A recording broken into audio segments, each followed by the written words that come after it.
مبارک بہت افضل و اعلیٰ ہے، اور ان کی شان مبارک کے بارے میں میں نے کئی بیانات میں نے آپ حضرات سے کہا بھی۔ سرکار سیدنا غوث نواز علیہ رحمۃ رضوان ارشاد فرماتے ہیں، اور کیا فرماتے ہیں دیکھیے، سماعت فرمائیے۔ اور اس کو سماعت کرنے کے بعد ہم تم اپنے گھر جانے کے بعد میں اپنے بستر پر بیٹھ کر ٹھنڈے دماغ سے ہم سوچیں کہ جو نماز ہم تم پڑھ کر ابھی عشاء کی آئے ہیں اس کو ہم تو نے صحیح معنوں میں ادا کیا ہے یا نہیں کیا۔ کبھی ہمیں غور و فکر بھی کرنی چاہیے، ایسا نہیں کہ ہم نے پڑھا ہوا ہو گیا۔ جب سے مسلمانوں نے اپنے حالات پر اور زمانے کے حالات پر غور و فکر کرنا چھوڑ دی ہے، جب سے زمانے نے ہمیں اپنی جوتیوں کے نیچے روندنا شروع کر دیا۔ غور و فکر کرنے کو اللہ اور اس کے رسول نے فرمایا کہ غور و فکر کرو۔ قرآن میں بھی اللہ رب العزت نے کئی مقامات پر فرمایا کہ غور و فکر کیا کرو، مگر ہم غور و فکر نہیں کرتے ہیں۔ ہمارے پاس آج کے مسلمان کے پاس جو ہے وہ غور و فکر تو ہم تو سے نکل گئی ہے، خالی جذبات ہے، اور وہ جذبہ بھی کھوکھلا جذبہ ہے، جذبہ بھی کھوکھلا جذبہ ہے۔ اب کئی دن سے ہم تم دیکھ رہے ہیں جو اپنے ملک کے جو حالات چل رہے ہیں، اس کو ہم تم بغور دیکھ رہے ہیں، سوشل میڈیا کے ذریعے سے بھی دیکھ رہے ہیں، الیکٹرانک میڈیا کے ذریعے سے بھی دیکھ رہے ہیں، آپس میں ایک دوسرے کی خبروں کے ذریعے سے بھی ہم تم سن رہے ہیں یہ باتیں۔ تو ابھی مطلب یہ ہے کہ میں نماز پڑھ کے مغرب کی نکلا تو ہمارے ایک دوست ہیں، اللہ ان کی عمر میں خیر و برکت کرے، وہ کہہ رہے تھے کہ حضرت اب تو یہ ہے کہ اللہ ہی کوئی کرشمہ دکھائے تو بہتر ہے۔ تو دوستو، جو ہمارے حالات ہیں نا، اللہ کرشمہ دکھانے پر قادر ہے۔ کیا اللہ جو ہے وہ کرشمہ دکھانے پر قادر ہے، اور اللہ رب العزت نے کرشمے دکھائے اپنے بندوں کے لیے اور اپنے بندوں کی مدد کی، مگر جب ان بندوں کی جن کی مدد کی نا اللہ نے، تو وہ خالص ایمان والے تھے۔ کیا تھے؟ خالص ایمان، وہ خالص ایمان والے تھے۔ آج ہم ایمان والے نہیں ہیں صحیح معنوں۔ ایمانداری سے بتائیے، عشاء کی نماز میں اپنی بستی کے مسلمانوں کا کون سا کاروبار چل گیا؟ تو ہم تم اللہ سے ڈرنے والے بندے ہیں۔ بولیے، جو قوم اللہ سے ڈرنے والی ہوتی ہے اس قوم کے لیے اللہ مدد بھیجتا ہے۔ بھئی ہم تو کہ دل سے تو اللہ ہی کا خوف نکل گیا، تو دوسرے کا خوف تو بہت بڑی بات ہے۔ اور اللہ فرماتا ہے جو مجھ سے نہیں ڈرتا پھر وہ زمانے سے ڈرتا ہے، جو مجھ سے نہیں ڈرتا وہ پھر زمانے سے ڈرتا ہے۔ اور اللہ فرماتا ہے جس کے دل میں میرا خوف ہوتا ہے پھر زمانہ اس سے ڈرتا ہے، زمانہ اس سے ڈرتا ہے۔ سرکار سیدنا غوث نواز علیہ رحمۃ رضوان اس کفرستان کے اندر اپنے دوستوں کے ساتھ تنہا چلے آئے، نہ یہاں باپ کا کوئی سگا تھا، نہ ماں باپ کا کوئی سگا تھا، نہ نانا کا کوئی، نہ نانی نانا کا کوئی سگا تھا، نہ کوئی خاندان کا کوئی سگا تھا، یہاں کچھ نہیں تھا۔ سرکار سے غوث نواز علیہ رحمۃ رضوان چلے آتے ہیں، اور آنے کے بعد کتنی بڑی اس وقت کی سپر پاور سے ٹکرا جاتے ہیں۔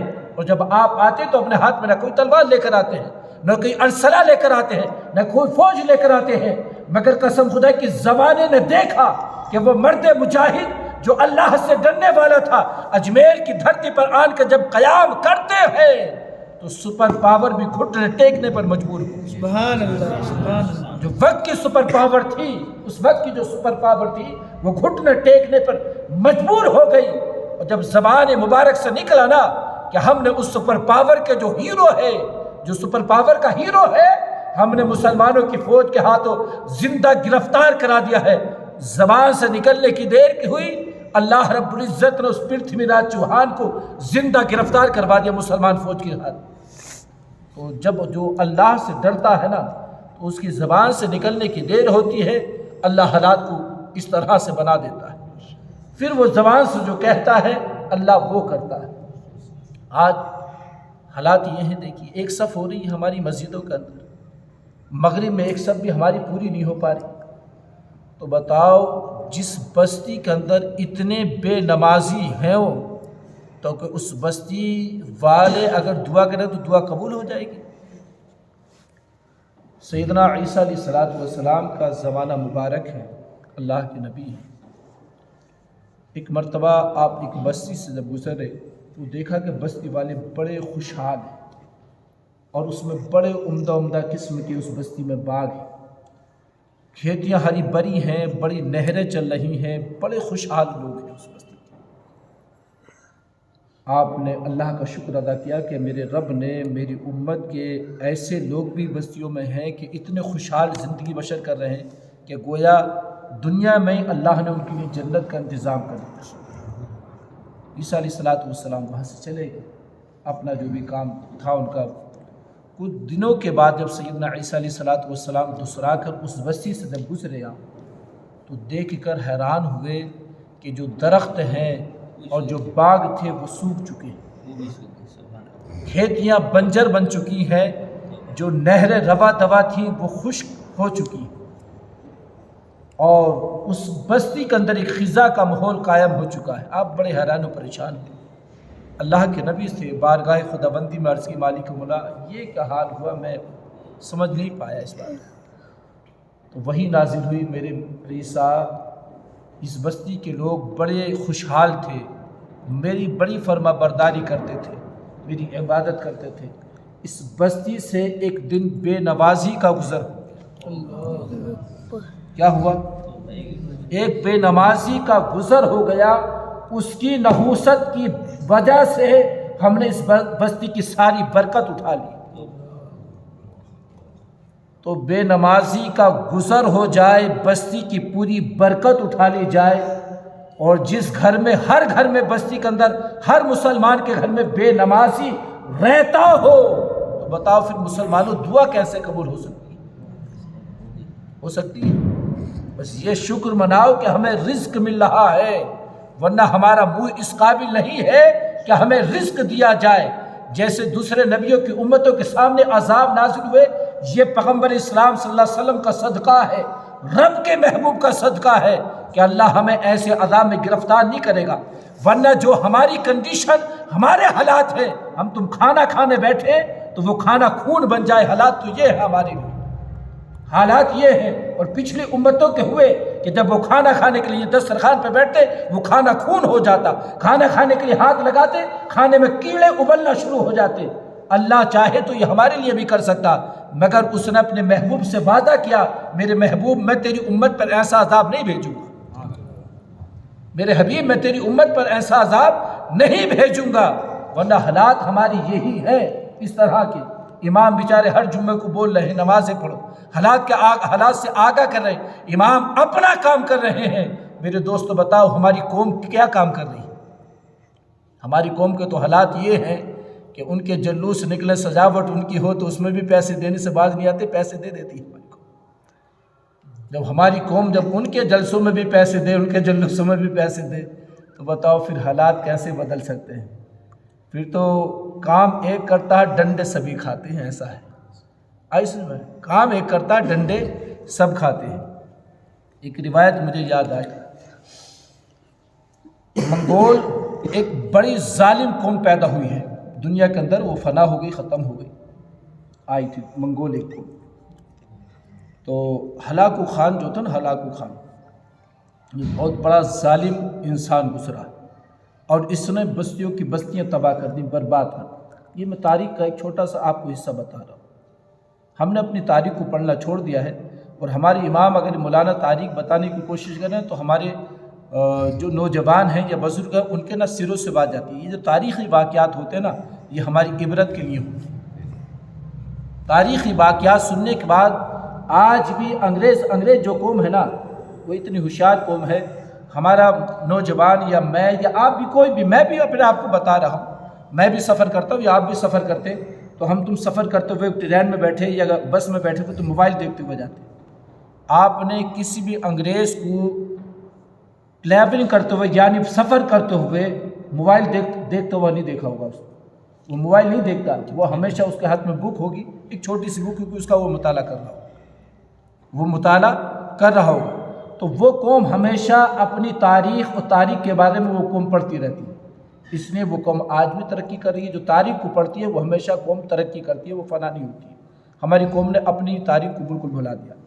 تو وہ ہلاکو خان نے نا ایک مرتبہ خواب دیکھا، کیا میں نے مسلمانوں کے سروں کا مینار بنایا، اور مینار بنا کر اس پر میں بیٹھ کر ایک مسلمان کی کھوپڑی میں شراب پی رہا ہوں.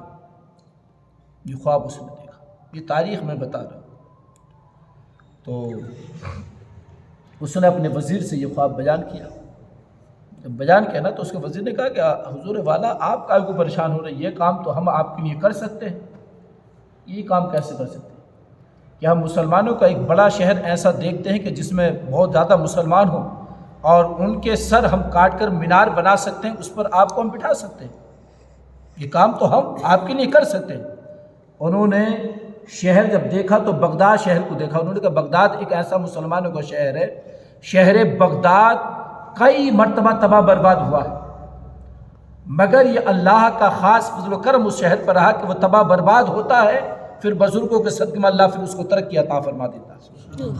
کیونکہ اسلام کی فطرت میں قدرت نے لچک دی ہے. یہ اسلام جو ہے نا، اسلام کی فطرت میں قدرت نے لچک دی ہے. جتنا اسے دبایا جاتا ہے یہ اتنا ہی ابھرتا ہے. جتنا اسے دبانے کی کوشش کی جاتی ہے، ختم کرنے کی کوشش کی جاتی ہے، اللہ رب العزت ایک نہ کوئی مرد مجاہد کو پیدا کرتا ہے، اور وہ ایک ہی مرد مجاہد قسم خدا کی پھر زمانے پہ چھا جاتا ہے. تو ان منگولوں کے مقابلے میں اللہ نے ایک مرد مجاہد کو پیدا کیا تھا، اور اس ایک ہی مرد مجاہد نے تمام منگولوں کو ٹھکانے لگا دیا تھا. ایک ہی مرد مجاہد نے تمام منگولوں کو ٹھکانے لگا دیا تھا، جس کا نام ارطغرل غازی ہے. یہ بڑا نیک آدمی گزرا. اس میں ولی صفت بڑا نیک آدمی گزرا، اور اس کی جو رہنمائی فرمائی وہ سرکار سیدنا غوث پاک کے بیٹے نے رہنمائی فرمائی. سرکار غوث پاک کے بیٹے نے، جن کو ابن عربی کہا جاتا نا، یہ ابن عربی جو ہیں، تو ابن عربی جو ہیں محی الدین ابن عربی، یہ سرکار غوث پاک کے بیٹے ہیں. سرکار غوث پاک کے بیٹے ہیں. یہ محی الدین ابن عربی جو ہے، ابن عربی ان کا نام محی الدین ہے، اور ابن عربی کے نام سے مشہور ہے. یہ ان کے والد سرکار غوث پاک کے مرید تھے. غوث پاک کی بارگاہ میں حاضر ہوئے، کہا کہ حضور بیٹیاں ہیں، دعا کیجیے کہ اللہ کوئی بیٹا عطا فرما دے. تو سرکار غوث پاک نے فرمایا آؤ میرے پاس قریب آؤ، میرے پاس قریب آؤ، میری پیٹھ میں ایک میرا بیٹا بھی باقی ہے، وہ میں تمہیں اپنا بیٹا تم کو دے دیتا ہوں. یہ اللہ کے ولیوں کی شان ہے کہ میری پیٹھ کے اندر یہ جانتے بھی ہیں کہ میری پیٹ میں ابھی ایک بیٹا باقی ہے. غوث پاک نے فرمایا کہ میرے قریب آؤ، میری پیٹھ سے پیٹھ لگا دو. انہوں نے سرکار غوث پاک کی کمر سے کمر لگائی، فرمایا کہ جاؤ میں نے اپنا بیٹا تم کو دے دیا ہے، وہ پیدا ہو اس کا نام میرے نام پر محی الدین رکھنا. تو یہ محی الدین ابن عربی جو ہیں، جو ارطغرل میں مطلب یہ کہ ارطغرل کی مدد کرتے ہیں، یہ سرکار غوث پاک کے بیٹے ہیں، اور غوث ان کی دعاؤں سے ہی اللہ نے اس کو کامیابی عطا فرمائی. تو انہوں نے وہ شہر دیکھ لیا، بغداد شہر. بغداد شہر جب دیکھا نا، اور شہر دیکھنے کے بعد انہوں نے فوج تیار کرنے کے بعد جب چڑھائی کرنے کے لیے گئے، چڑھائی کرنے کے لیے کہ ہم ختم، تو مسلمانوں کو جب یہ پتہ چلا کہ منگول جو ہیں وہ ہمارے اوپر چڑھائی کرنے آ رہے ہیں اور ہم پورے شہر کو تباہ برباد کر دیں گے، تباہ برباد کر دیں گے. جیسے اب حالات کو دیکھنے کے بعد کبھی مولانا صاحب آپ اب دعا کرو. یار جب اب حالات اس طرح کے جب بگڑ گئے، اب تم دعا کے لیے کرو تو اب کیا ہو سکتا؟ حالات بگڑنے سے پہلے اگر تم تیار ہوتے تو تمہاری مدد بھی کی جاتی. جب حالات خراب ہو گئے، جب مطلب یہ کہ پال ٹوٹنے کے بعد جب پانی بہہ کے چلا گیا، اور اب کہہ رہو کہ پانی مطلب پال باندھنے کا پانی روک لیا جائے، تو پانی روکنے کے لیے پہلے پال باندھنی پڑتی ہے، جب جا کے رکتا ہے. آئے سن میں تو انہوں نے مطلب یہ ہے کہ جب چڑھائی کرنے کے لیے گئے تو اس وقت ایک اللہ کے ولی تھے، تمام بغداد کے لوگ ان کے پاس ہوئے. اللہ کا ولی ہمیشہ رحم دل اور مخلوق خدا کی مدد کرنے والے پیش. جب ان کے پاس گئے، تمام صورتحال سے ان کو آگاہ کیا، تو انہوں نے کہا کہ یہ تمہارے کرتوتوں کی سزا ہے جو تم نے نمازیں چھوڑ رکھی ہیں، جو اللہ اس کے رسول کے فرامین سے تم نے منہ موڑ رکھا ہے، یہ تمہارے کرتوتوں کی سزا ہے۔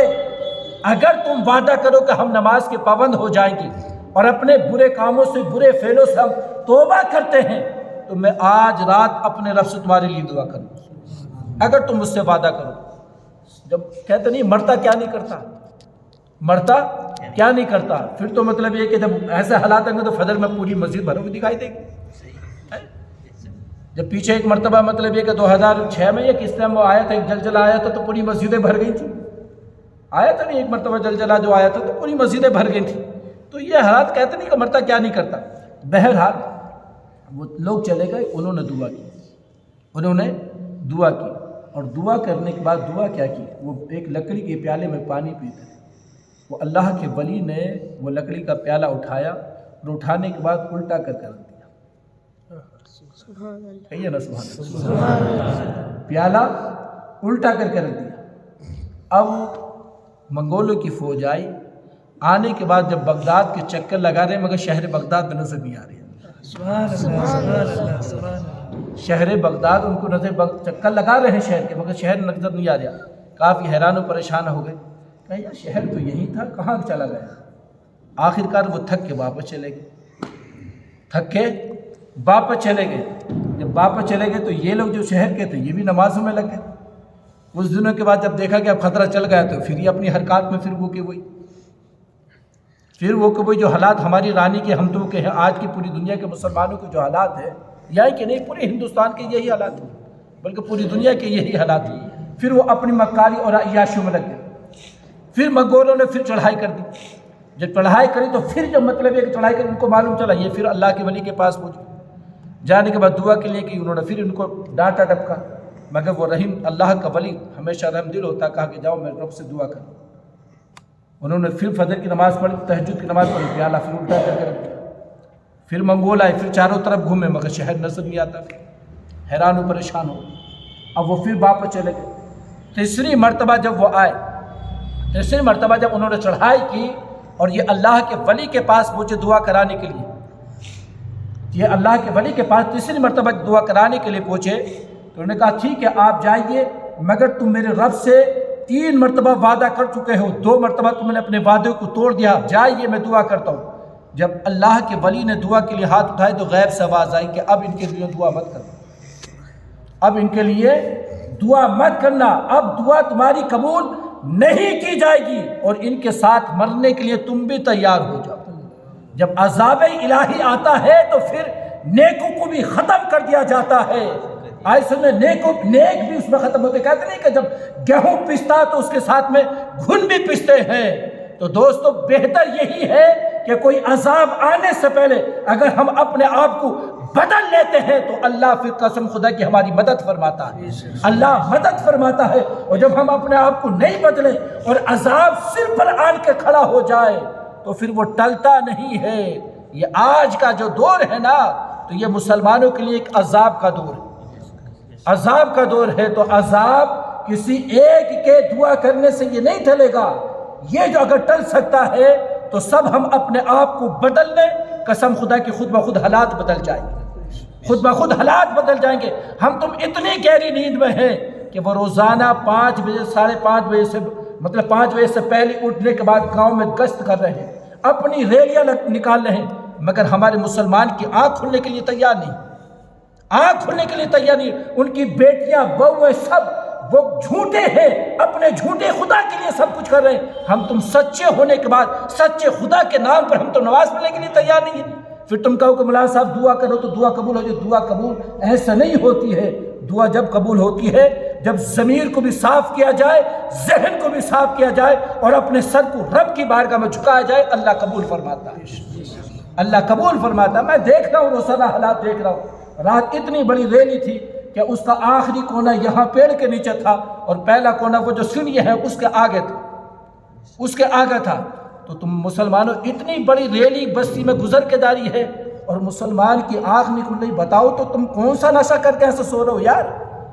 پوری رانی جاگ ہوئی ہے، ایک مسلمان ہی سویا ہوا ہے۔ پھر تم کہہ رہے ہو کہ دعا قبول ہو جائے، ہماری حالات بدل جائے، اللہ رب العزت کوئی کرشمہ دکھا دے۔ کرشمہ ایسے لوگوں کو نہیں دکھایا جاتا ہے، کرشمہ ان لوگوں کے لیے دکھایا جاتا ہے جو اس کی ذات پر بھروسہ رکھتے ہیں۔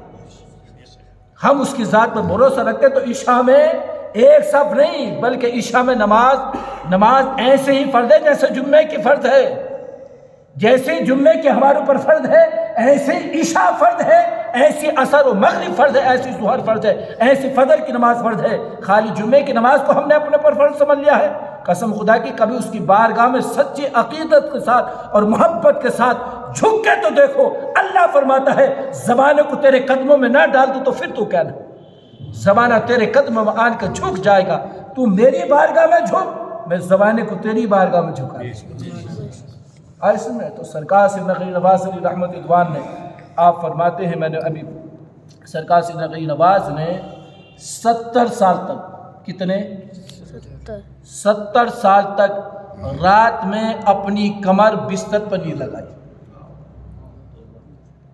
کتنے 70 سال تک سرکار سیدنا غنی نواز نے اپنی کمر مبارک بستر سے نہیں لگائی، پوری رات اللہ کی عبادت کرتے تھے، اور عشاء کے وضو سے سرکار غنی نواز نے 70 سال تک عشاء کے وضو سے فجر کی نماز ادا کری، 70 سال تک۔ تو جب اس طرح کا کوئی اللہ کا بندہ ہو پھر وہ دعا کرے تو اللہ ضرور قبول فرماتا ہے۔ اور یہاں 70 سال گزر جاتے ہیں، بہت سارے کو تو فجر کی نماز پتہ ہی نہیں ہوتی ہے، 70 سال بھی گزر گئے اس کی زندگی کے گزر جاتے ہیں مگر پتہ نہیں چلتا۔ میرے والد محترم نا ایک مرتبہ کہہ رہے تھے کہ ہم ایک جگہ مہمان نوازی میں گئے، تو وہ اپنی بات کرنے لگے، یہ ہمارے لیے ایک عبرت بھی ہو سکتا ہے کہ جب ہم مہمان نوازی میں گئے نا تو رات میں بیٹھ کر بات چیت ہو رہی تھی، تو بات کے دوران انہوں نے کہا کہ بھائی ہم ایک جگہ مہمان نوازی میں گئے تو وہ امام صاحب کے ہم گئے نماز پڑھنے کے لیے، عشاء کی نماز پڑھنے کے لیے، اور عشاء کی نماز پڑھنے کے بعد میں ہم مسجد میں بیٹھے رہے مگر اس امام نے وتر کی نماز ہی نہیں پڑھائی جماعت کے ساتھ میں، ہمیں مجبوراً ایسے اٹھ کر آنا پڑ گیا، یعنی اس نے امام نے وتر کی نماز جماعت کے ساتھ ہی نہیں پڑھائی۔ تو ہمارے والد محترم نے کہا کیا کبھی یعنی رمضان کے علاوہ بھی عشاء کی نماز آپ نے پڑھی ہے یا نہیں پڑھی ہے؟ نماز وتر کی نماز مطلب رمضان کے علاوہ بھی کبھی عشاء کی نماز پڑھنے کے لیے تو مسجد میں گئے ہو یا نہیں گئے؟ کہ نماز رمضان کے علاوہ تو کبھی عشاء کی نماز میں نے پڑھی نہیں۔ تو کہا کہ وہ وتر سے جو جماعت پڑھائی جاتی ہے وہ تو رمضان میں ہی پڑھائی جاتی ہے۔ تو یہ حالات ہمارے مسلمانوں کے ہیں، ایسے ہر بستی کے اندر لوگ ہوتے ہیں کہ جو رمضان میں ہی عشاء کی نماز پڑھتے ہیں، باقی انہیں پتہ ہی نہیں رہتا کہ عشاء کی نماز کیسے پڑھی جاتی ہے اور کتنی رکعت ہے کتنی رکعت نہیں ہے۔ تو دوستو جب حالات ہم نے یہ حالات خود پیدا کیے ہیں، قسم خدا کہ میرا رب کل بھی وہی تھا، جو غنی نواز کا رب ہے وہی ہمارا رب، جو غنی نواز کے نبی تھے وہی ہمارے نبی ہے، جو غنی نواز کلمہ پڑھتے تھے وہی ہم کلمہ پڑھتے ہیں، جو غنی نواز قرآن پڑھتے تھے اسی قرآن کی تلاوت ہم کرتے ہیں۔ قسم خدا کہ اگر صحیح معنوں میں اللہ کی ذات پر کامل یقین ہمیں آج بھی ہو جائے تو ہماری مسجدیں آباد ہو جائیں، پھر کوئی ہماری